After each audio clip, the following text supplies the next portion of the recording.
So imagine if there is a guy and he's like, God, I want salvation. God, I want salvation. God, I want salvation. Will he get salvation? अगर एक इंसान भीख मांगता रहे कि मुझे उद्धार चाहिए, उद्धार चाहिए, नहीं मिलेगा उसको। Is it because God doesn't want to give him salvation? इसलिए कि परमेश्वर नहीं देना चाहता? Come on, talk to me. बात करें। क्या परमेश्वर नहीं देना चाहता Does salvation? God not want to give him salvation? हाँ?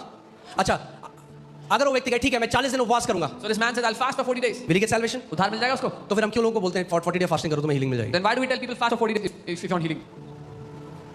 Did Jesus ever tell any sick person in the Bible who came to him, go and fast for 21 days first, then you'll get your healing? क्या यीशु ने कभी भी किसी भी बीमार व्यक्ति से कहा जो उसके पास चंगाई के लिए आया कि पहले जाके 21 दिन उपवास कर फिर तो ठीक होगा?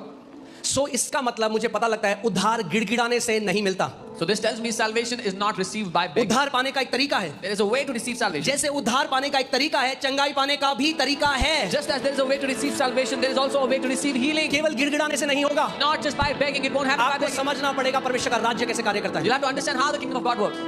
ओके, सो अगर किसी को उद्धार चाहिए तो आप क्या बोलोगे उसको? If someone wants salvation, what will you say? अगर वो आपसे कहे मुझे पता है एक दिन खुदा मुझे उद्धार देगा तो आप क्या बोलोगे? If they say, I know one day God will give me salvation, What will you say? क्या कहेंगे आप? You say, brother, God has already given salvation. भाई पहले दे दिया प्रभु ने He's उद्धार, waiting for you to receive it. वो तो तुम्हारा वेट कर रहा है, रिसीव करो। But have you heard Christians say, I know one day God will heal me? पर क्या आपने सुना है मसीह लोग को ये कहते हुए मैं जानता हूँ प्रभु एक दिन मुझे चंगा करेंगे? Because they don't believe what God has really done. क्योंकि वो नहीं मानते जो परमेश्वर ने See, कर that's the दिया। thing. There is no assurance in their heart. उनके दिल में आश्वासन नहीं है।